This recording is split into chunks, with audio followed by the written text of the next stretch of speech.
l'éléphant et le singe de Gers. Autrefois l'éléphant et le rhinocéros, en dispute du palais des droits de l'Empire, voulurent terminer la querelle en champ clos. Le jour en était pris, quand quelqu'un vint leur dire que le singe de Jupiter, portant un caducée, avait paru dans l'air. Ce singe avait nom Gilles, à ce que dit l'histoire. Aussitôt l'éléphant de croire qu'en qualité d'ambassadeur il venait trouver sa grandeur. Tout fier de ce sujet de gloire, il attend maître Gilles, et le trouve un peu lent à lui présenter sa créance. Maître Gilles enfin, en passant, va saluer son excellence. L'autre était préparé sur l'allégation, mais pas un mot.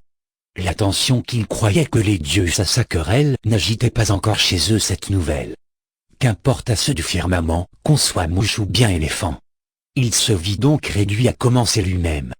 Mon cousin Jupiter, dit-il, verra dans peu un assez beau combat, de son trône suprême. Toute sa cour verra beau jeu.